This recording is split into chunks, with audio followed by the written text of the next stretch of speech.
of Rye series brought to you by Keys to the Shop. Today we're talking with the newly crowned U.S. roasting champion, Andrew Coe of Elevator Coffee.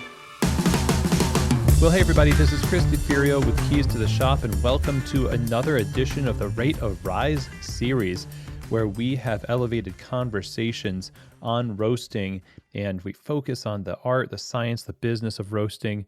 It is a part of a family of different series and episodes that we do at Keys to the Shop, like Founder Friday episodes or shift breaks in our main episodes on Tuesdays, and even some special live episodes. So I would really encourage you to subscribe to the show. There's a lot on offer at Keys to the Shop. Go ahead and hit subscribe wherever you're listening to the show. This episode of Rate of Rise is brought to you by Roast Magazine, which is one of the longest running and most respected trade journals in the entire coffee industry.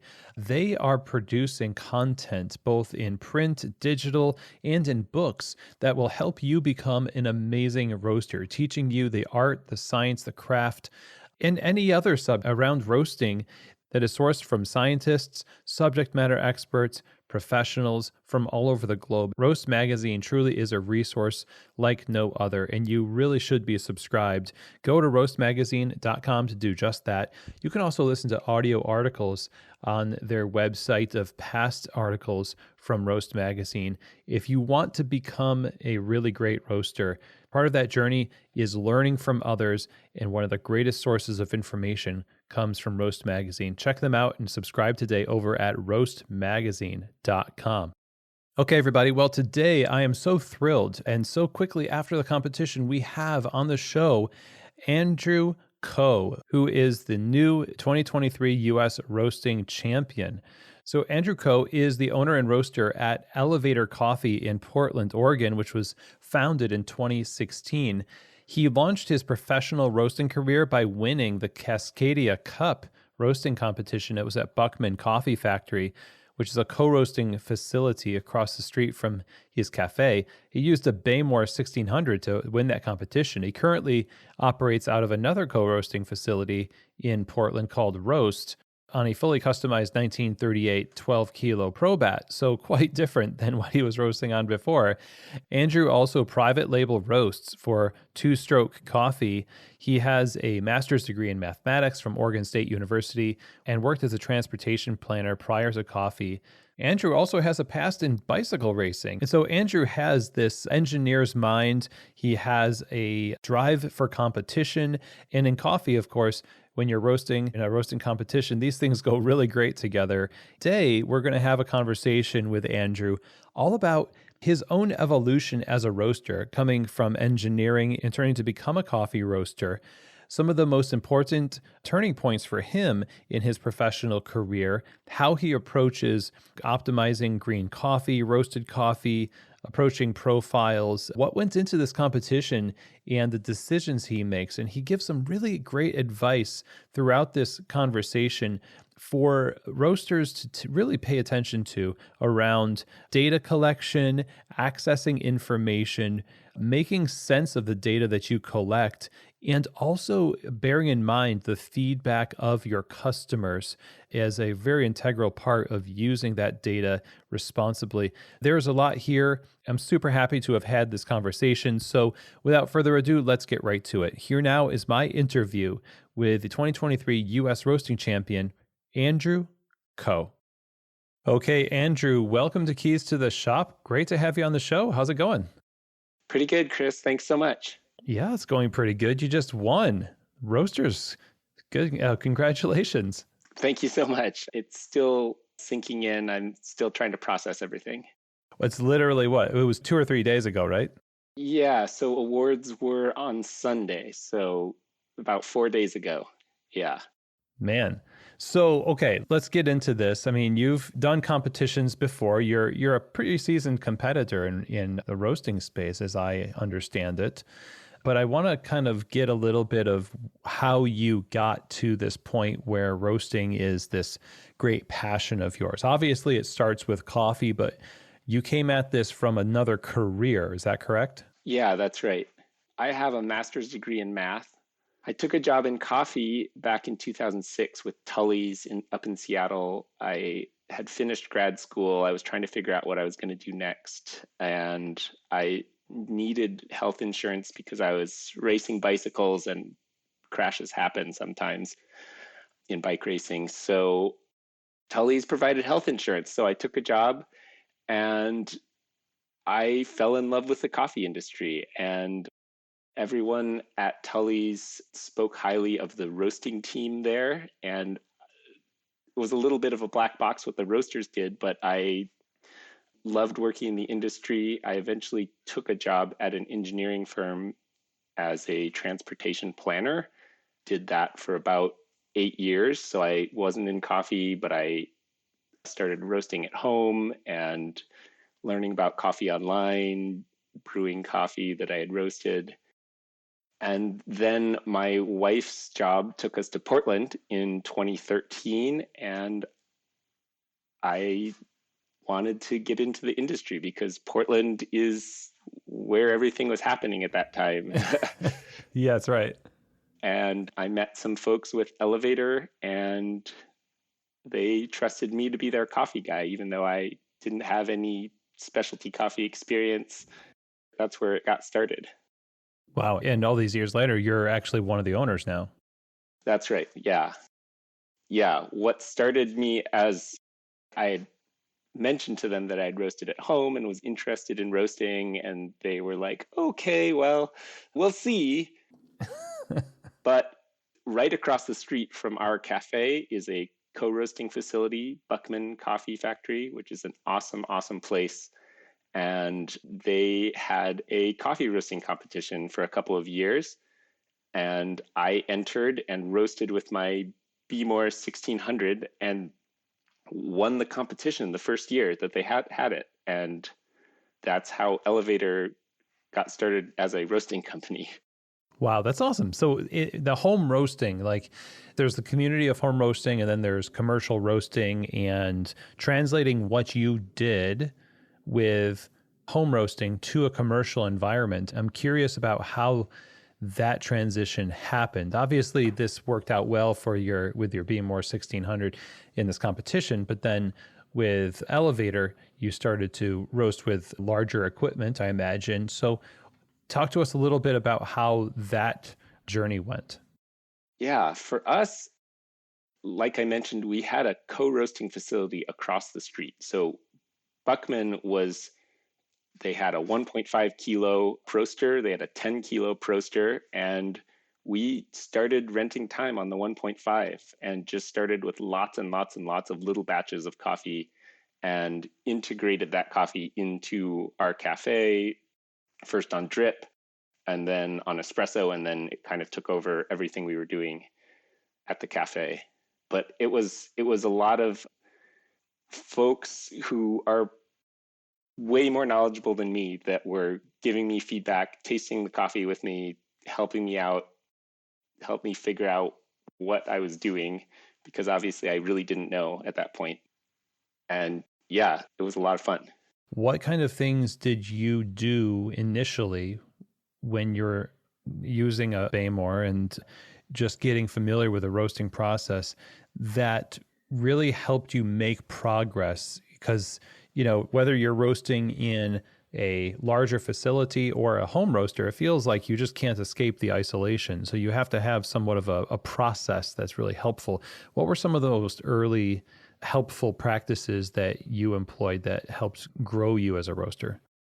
One thing is taking really good notes and translating your key pieces of data into a usable format. So for me, coming from the engineering world, I was very familiar with building spreadsheets, and I still have it to this day. I have a roasting log spreadsheet from all my Behmor roasts, every roast I ever did at Buckman, and numbers for weight loss, numbers for when first crack happened, numbers for when I dropped the coffee at the end of the roast.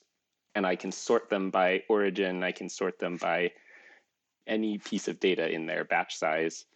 So for me, having a way to quickly access all of my roasts from Colombia and look at my history of roasting with that coffee was a really helpful way to make sense of what was happening in the cup, and then taking cupping notes and adding that to that roasting data as well.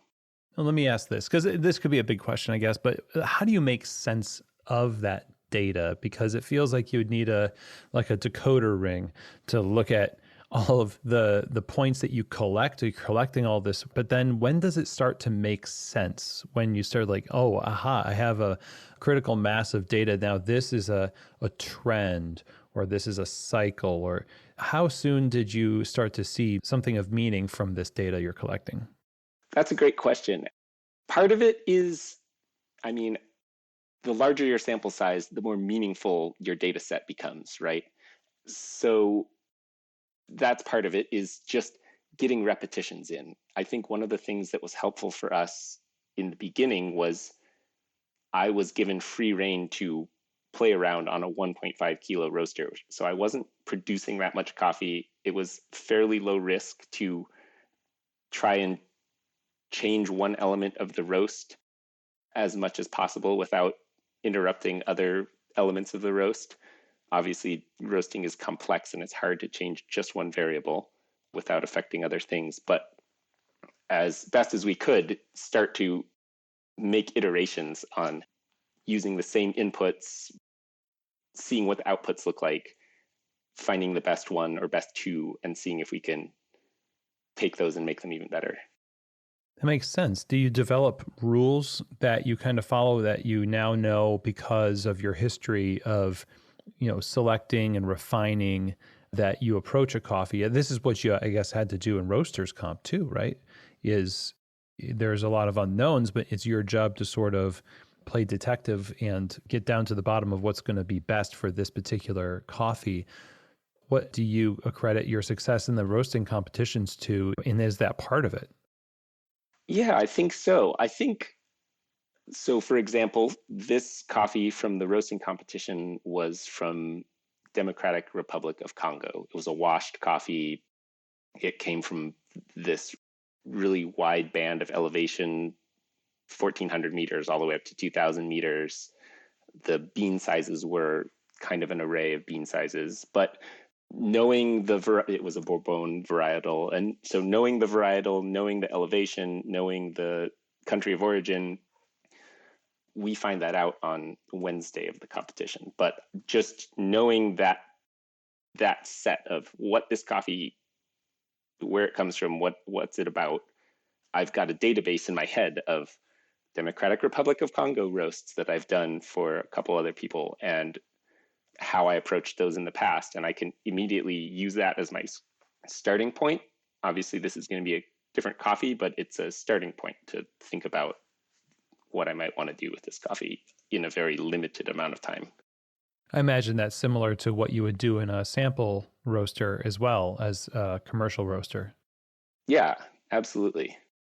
And so when you say you have it at the ready, is that just something that you cultivate, that you're always just, accessing these data sets? You have like a memory palace in your brain that you go to? Yeah. Well, I mentioned my spreadsheet of all my roasts. So I went in and I sorted for Democratic Republic of Congo, and I pulled up all the batches of coffee I've done with that and which batches I had good cupping notes and scores with, and which ones less so. So it's not in my head per se. It's more organized on a sheet, but I can easily access. Sure. So in the process of roasting a coffee that you're just becoming familiar with, whether it's in a competition or in a sample roasting scenario, I mean, what kind of inputs are you looking at in the moment versus using that historical data to give you a good approach? But in the moment, you've got to make live decisions.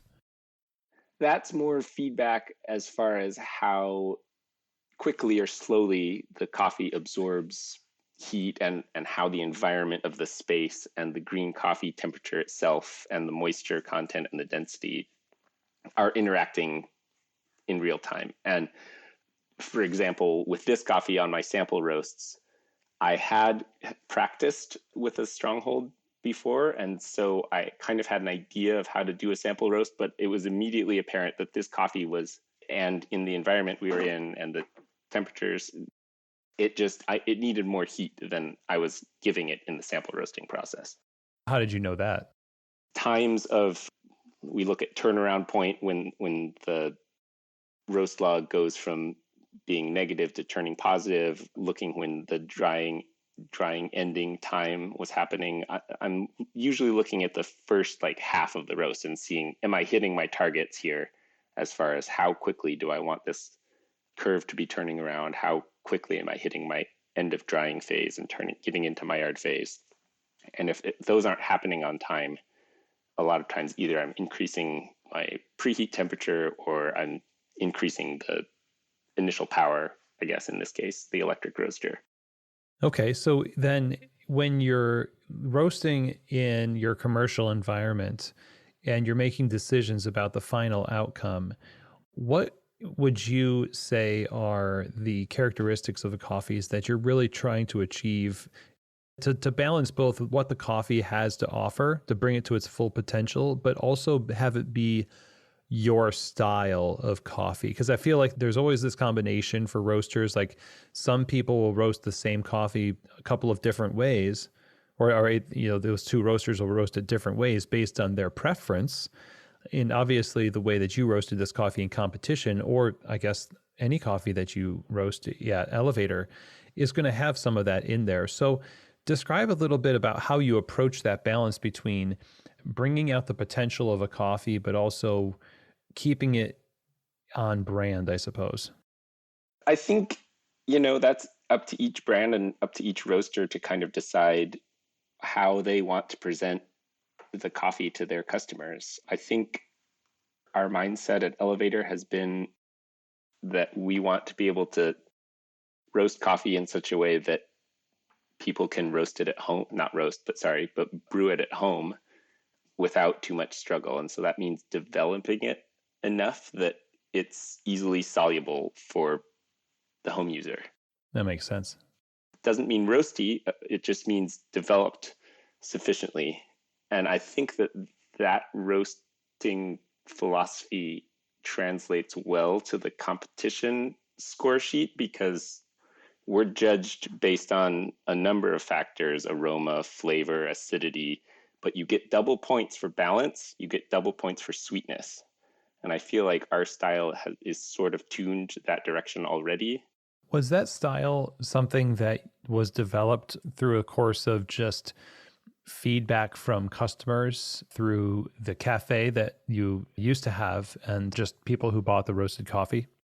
Yeah, I think it was a mix of from customers and from just other professionals I admire who said, it's great to roast coffee in a way that makes it like explosive on the cutting table and super juicy and bright, but to the point that it's hard for it to be as soluble as you might want for most people to brew it. But I think my style has also kind of evolved throughout the years. Of when I first started roasting, I was aiming for more just that really bright, explosive cup of coffee. And as I've tasted our coffee with other people's coffee and gotten feedback from people, I think just a cup of bright acidity is not what most people are aiming for, especially first thing in the morning. Why are people so at first wanting that juicy acidity right up in your face on the cupping table and then have to kind of dial it back? It seems like this is a constant for us. We're like, man, I really love these bright and light and mouth puckering coffees. And then we're like, but people aren't buying them. They don't they don't brew as well. Like you said, you want something that's more solubly available to people. So is that just getting to know yourself more, or is that just a maturation process of the coffee professional in general?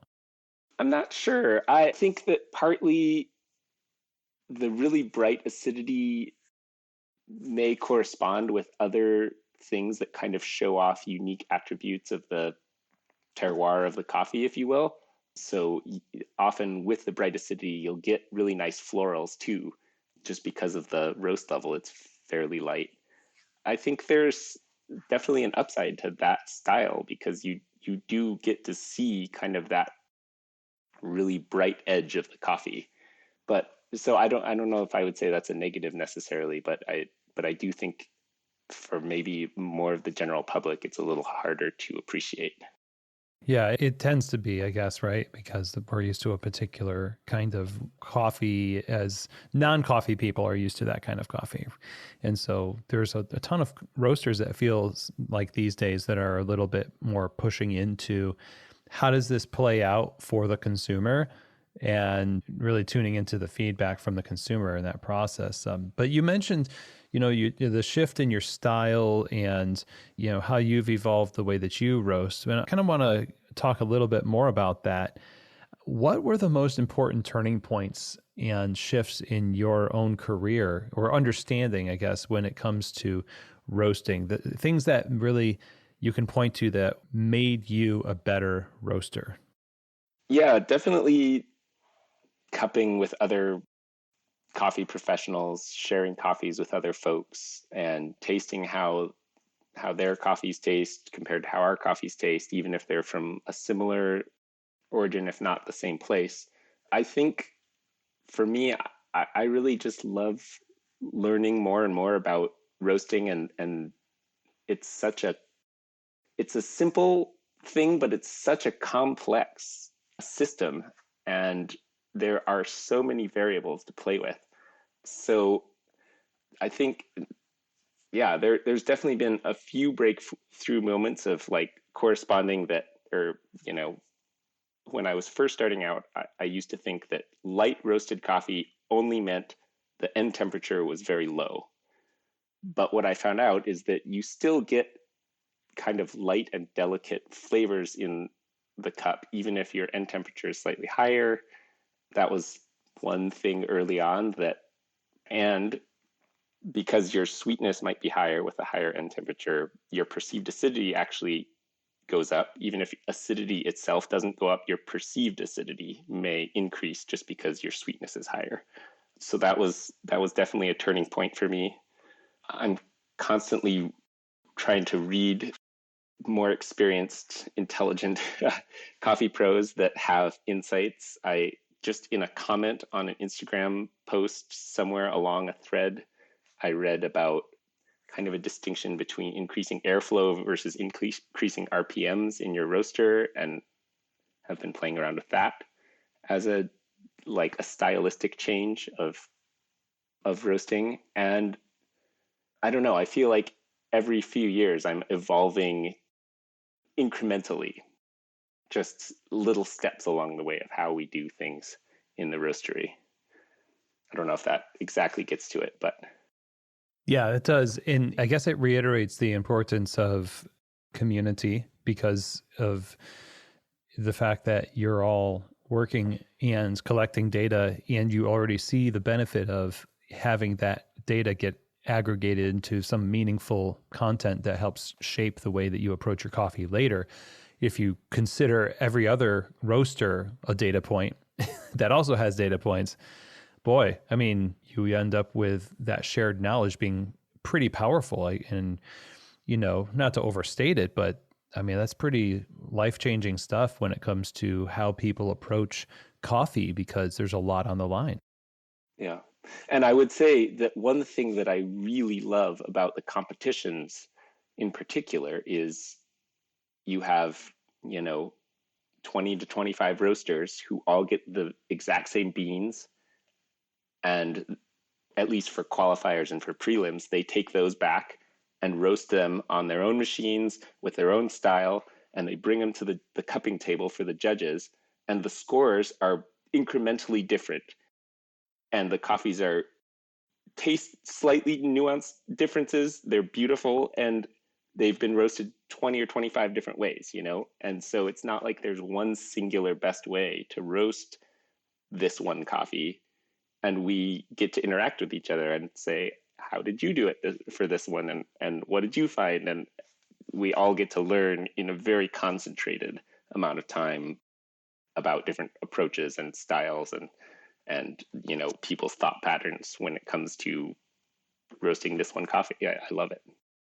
Now, as a roaster who roasts coffee that is in the vein of, let's say it's approachable, it's more soluble for the customer. So there's a development that's, like you said, it's not roasty, but it's something that the customer can easily enjoy. Maybe this is just me being biased, but a lot of the experimental coffees that we see today don't seem like the daily drinkers that a customer in that vein would necessarily pour a 12-ounce cup of, right, in the morning, the anaerobics and different infusions and things like that. But I'm curious from your vantage point how that coffee that we're seeing out there that's really exciting a lot of roasters, how you approach that as a roaster, first of all, and then marketing it, because you're doing a technical job, but you're also kind of a marketer in a sense by choosing what you serve your customers. How have you perceived these things in the past few years as it's really exploded? Yeah, that's a great question. I think for me personally, as a coffee drinker, I love tasting whatever the new experimental processes are. And I know that some customers enjoy that too, but not everyone. And I learned early on that when I bought only the coffee, when I bought quantities of coffee only according to my own taste, I always overbought certain coffees because I was super excited about those. But a lot of times that was my bright Kenyas and bright Ethiopias because that's what I love drinking. But often on the retail shelf, my Colombias and Guatemalan washed coffees, Peruvian washed coffees, those were outselling my African coffees just because those were easier for customers to enjoy throughout the day. And so I've had to try and temper my own excitement about certain coffees, just knowing that overbuying that is not very responsible because I might not be able to move all of it. Hey, I guess you say it's not responsible because that means that you're going to hang on to inventory for too long. Is there a sense in which that's also maybe irresponsible is kind of an incendiary word, but the people who are producing that coffee get a false positive on customer demand? Yeah, absolutely. It feels like maybe there's some of that at play, but I think experimentation obviously is important in the industry. Who knows, like 5, 6 years from now, the daily drinkers may look more like the things that are really hyper experimental now. But here's a question for you. When you talk about moving through inventory and, making sure that you've got things that your customers enjoy, you also are in charge of managing the quality control of the coffee both in green form, raw form, and in roasted form. So I'm interested in how you personally stay in tune with that ebb and flow of that coffee in both forms. So like the quality will go, up and down with the green and also in roasted form. So how do you optimize both of those things? As far as green form goes, we've tried to be pretty disciplined about almost underbuying coffees when we do make purchases, just so that we can be confident to move them through at a reasonably fast rate. I feel like there's some origins where you can let your green coffee hang out a little longer and you're not going to see as much of a fade in quality. And part of that has to do with just where the coffee was processed and things like moisture when the coffee moisture readings and moisture and water activity when the coffee arrives here in the country. But then just we cup every single batch of coffee that we roast and are looking for any signs of age as we have the coffee for several months. And roasted coffee, again, we're trying to just move coffee in a reasonably quick way through our inventory. And one of the things that I took part in that opened my eyes about how coffee ages after it's been roasted is we were part of a little coffee club and we sent coffee to a bunch of people and they were drinking it on espresso. And so I drank the same coffee that I roasted for this club for 30 days straight just to just to see what the notes were tasting like as it evolved. Nice. And I was really impressed that between days like 14 and 20 something was kind of my favorite flavors out of that coffee. And then as it was like tailing off, it was still good on day 30, but it kind of changed my expectation about freshness and how quickly I should be encouraging other people to drink their coffee, and relaxed me a little bit about like, drink this within 2 weeks or 21 days. Yeah, that's really cool. I feel like a lot of people should do that. So right after listening to this, everyone should just start a 30-day espresso binge. Just like Andrew. You can't hurt. I mean, it might, but thing is that also you have coffee that's being sold to people who are brewing it at home. You used to have a cafe that was shut down in 2020, sadly. But I imagine there was a lot of feedback that you got from the coffees being on bar all the time. And now you have that feedback from the consumer.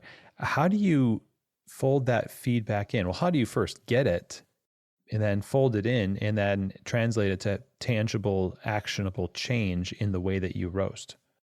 And this kind of goes back to our earlier point about roasting for my own preference. Early on, I had a lot of customers who said, man, I wish you just had some coffee that was not so lightly roasted. And we got that feedback for a while. And I was like, no, I don't like roasty coffee. I'm not going to roast that. But during the pandemic, we needed to move coffee because we had closed our cafe. We had inventory and we needed to move it. So we took our house blend and used those exact same beans and just made a darker roast version of it. And it's become one of our most popular coffees.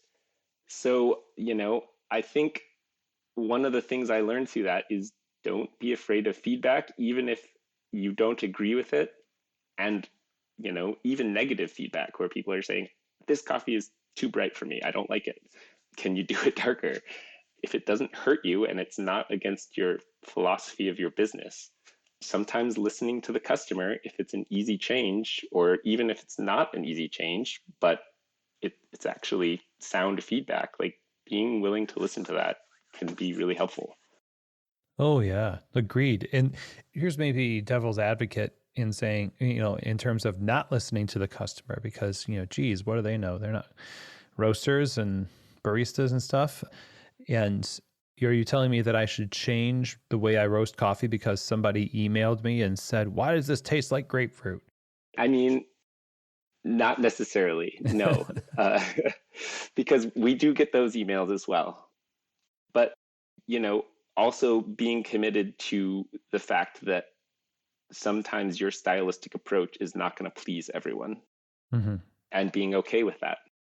Yeah, no, that's a tight line to walk right there, And I guess if plenty of people are telling you something about your coffee, maybe you don't change that one coffee, but you say, gosh, it feels like everybody, like there was this secret group of people for you at Elevator that just wanted a dark roast. And then all of a sudden you got one and they're like, boom, we know, they're lurking.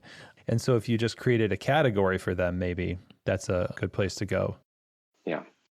So I would love to, and this is kind of a general question, I would love to know at this point in your career, what would you kind of narrow down as the top 3 skills that a roaster today has to possess? And maybe there are probably weaknesses too that you would tell a new roaster, hey, look out for this. What would you say to that? Well, I would say, for one, don't be afraid of data, but know its limitations as well. Like I mentioned, I'm a math person and I've got spreadsheets for everything. But, on coffee roasting forums, I see all the time people will post a graph of, here's my roast curve. How did I do? It almost feels like a calculus student asking a question about an integral and saying, what's the answer? And if you tell them 4, even if that is the right answer, you haven't helped them at all, because they don't understand the process of how to get to 4, if that makes sense. Yeah. So when you look at a roast log and, yes or no, maybe the coffee tastes great, but can you reproduce it? What was your ambient temperature in the room like? What was your humidity like? What was the green coffee like? Has it aged several months? Can you reproduce that roast curve, and will it taste the same? So, what we're doing when we have a little roast curve is essentially we have a model of how to roast the coffee given all the other inputs that went in to that one snapshot in time when you were roasting that coffee. And then you have the outputs of how the coffee tasted. But I would say, kind of embrace being able to collect all the data we're able to collect out of our modern roasters, whether it be all your temperature probes, your airflow, your environmental temperatures in the room, your humidities in the room, the condition of your green coffees and the temperature that they are at. It's so easy to collect data right now. I feel like I would encourage roasters to embrace the data that they have access to. It would be easy to come away from that recommendation feeling like it was slightly overwhelming. Yeah. I think, for me, I started with the key pieces of information that I thought were relevant, which were the time and temperature of first crack, the time and temperature of the end of the roast, the charge temperature. Those were kind of the first things I started recording, and I've built my data set larger and larger and larger throughout the years. But I would say find those key pieces of information for you that you can make decisions on and connect your flavors to as well, and start keeping track of that. And then if you can look back, if you can keep it organized in a way that you're able to look back at it and make it useful so that it's not just work, you're not just recording a bunch of information that you're never going to use. If there's a way to access it and make it relevant to you for when you're roasting a similar coffee next season, let's say, what were your starting points? When the coffee had aged a little bit, how did you change your roast at the end of the life of that coffee? What did you do to it? It's a playbook is what you're Sure. right? Yeah. Yeah. And so even if it doesn't make sense, like, or is tangibly, useful right then and there, it shouldn't deter you from collecting it. That's right. Yeah. Okay. Yeah. Another thing I would say is, thinking about roasters right now, obviously social media has all sorts of downsides, but the upsides are that you can access the industry experts directly and gather their thoughts and hear how they think about coffee. I think for me, Scott Rayo, Christopher Ferran, Jonathan Gagne, Lance Hedrick, James Hoffman, even this show, they're all places where I've gone to learn from folks who know a lot about the industry and know a lot about roasting. And those are just, a few clicks away. So take advantage of the collective knowledge and wisdom that's available from folks that know a lot and can say it in an articulate way. Yeah. Well said. It's definitely accessible. It's just a matter of actually making a decision to do it. And we said on the show many times, we have this impression of people, they are busy. People are busy. And so we don't try. But people in this industry, I think, are also pretty eager to talk about what they do. We're a pretty passionate group of people. And frankly, there's not a lot of people in our close circle that we actually get to talk with that much about this stuff because we're kind of weird like that. And so when you do get a question from somebody, I feel like more often than not, you're going to get some kind of a response that's going to be helpful. So those are really great recommendations. Yeah, I would also say see if there's people in your area who are seasoned coffee professionals. If you're a roaster that's starting out and you're looking for feedback, see if there's folks who you trust who would be willing to taste your coffee and give you any pointers. For me, that was one of the most invaluable things as I was starting Granted, Portland is saturated with knowledgeable coffee people. So, maybe that's harder if you're in a rural area, but it doesn't hurt to reach out, even if you have to mail coffee to somebody and just say, hey, what are you tasting in this? People are often willing to share, if only they're asked. Indeed. Totally agree. Well, Andrew, I really appreciate you taking time to share with us, especially after such a whirlwind week for you. Big congrats again. But tell us where we can stay in tune with you. Tell me again where the Worlds is for roasted competition. Yeah, Worlds is in Taipei, Taiwan, I believe it's in November of this year. And I'm really excited. My dad moved to the US from Taiwan, and he's going to go with me over to Worlds and help me translate and navigate around Taiwan. And I'm just so excited for that. This was meant to be, Andrew. This is serendipity. This is great. Yeah, it's awesome. All right. So we can find you on Instagram. What's your handle there? Andrew Coe Coffee, and Elevator CC is our elevator account. All right. Wonderful. All right. Well, best of luck to you, and really happy for you. And thank you so much for being on the show. Appreciate you, Andrew. Thanks so much, Krish. I really appreciate the time. Okay, everybody. Well, I really hope that you enjoyed that. Andrew's words are definitely ones to meditate on, to think about, and to apply. One, tasting your coffee across its life cycle. What a great practice to do. Two, collecting that data and constantly using it. I think that was a great point about, you can collect this data, but it could just accumulate and collect dust. So if you're constantly going back to it and absorbing that information and using it and referencing it, it becomes alive, and it actually is something that becomes useful over time.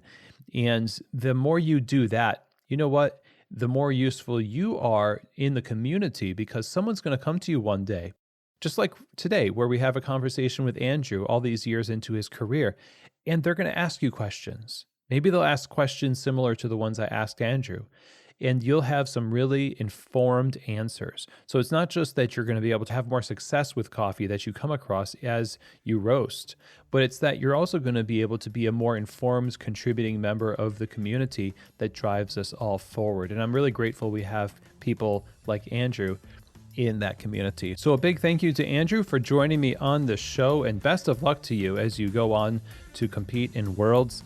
You can follow Andrew on Instagram. That's at Andrew Coe Coffee. Coe is C-O-E.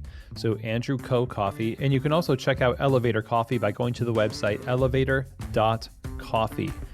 And with that, that is the end of our episode, everybody. Thank you so much for taking the time to tune in to this Rate of Rise series.